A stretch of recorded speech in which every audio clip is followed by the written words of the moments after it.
They do not stop firing. That line appears in a letter intercepted near Saint-Lô, dated July 14, 1944, written by a 19-year-old German infantryman of the 352nd Infantry Division. The sentence is underlined twice. No flourish, no ideology, just exhaustion pressed into ink. The sound came first. Not explosions, but the approach. A rising whistle that bent the air, followed by a crushing concussion that punched breath out of lungs and rattled teeth like dice in a tin cup. In the hedgerows west of Saint-Lô, German soldiers learned to count time not by watches, but by intervals between American shells. 30 seconds, then 20, then no pause at all. By the summer of 1944, German infantry doctrine still rested on assumptions formed in Poland and France. Short, violent artillery preparations followed by maneuver. Barrages that lifted, barrages that ended. What they encountered in Normandy was something else entirely. On June 26, 1944, as U.S. 7th Corps pushed toward Cherbourg, American artillery fired more than 20,000 rounds in a single day. Units like the 9th Infantry Division and 4th Infantry Division were supported by battalions of 105mm and 155mm howitzers layered in depth, field guns firing, pausing, then firing again, while heavier pieces took over and then rotated back. To the men receiving it, the fire felt endless, deliberate, almost patient. German soldiers pressed themselves into Norman soil that smelled of manure and crushed leaves. The earth shook constantly, not violently enough to kill, but relentlessly enough to unmake nerves. Helmets rang with each near miss. Dust worked into eyes and mouths, turning saliva into paste.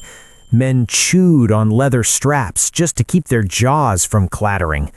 What frightened them most was not the intensity, but the continuity.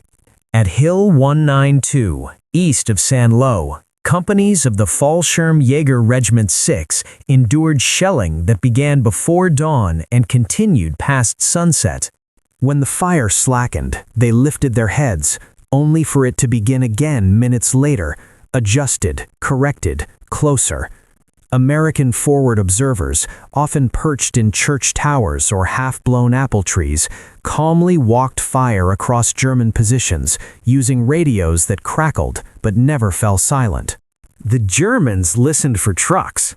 They assumed ammunition would run out. It didn't.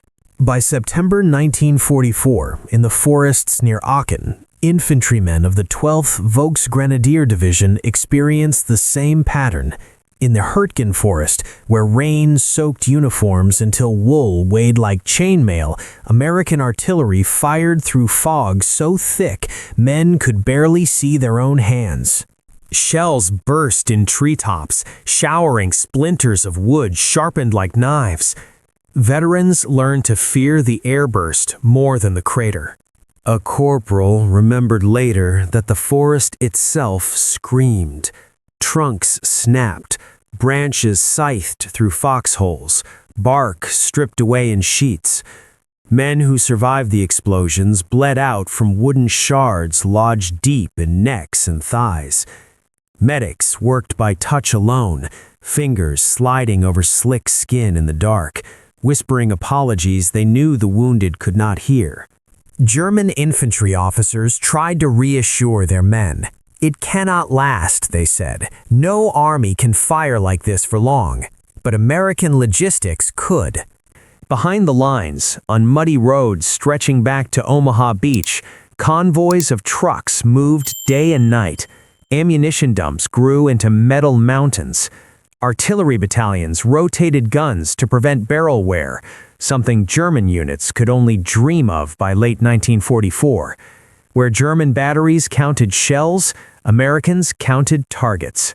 During the Battle of the Bulge, the illusion finally shattered. On December 23, 1944, skies over the Ardennes cleared. Almost immediately, American artillery answered. At Bastogne, the encircled 101st Airborne Division called in fire so dense the German assault troops of the 26th Volksgrenadier Division believed they had blundered into a trap. Shells fell on assembly areas, crossroads, and tree lines with mathematical precision. Snow absorbed the blood, turning pink, then brown, then black. German infantrymen huddled in shallow scrapes hacked from frozen ground. Some men cried, not loudly, but quietly, into scarves stiff with ice. Interrogations conducted in January 1945 near Hufalles reveal a pattern.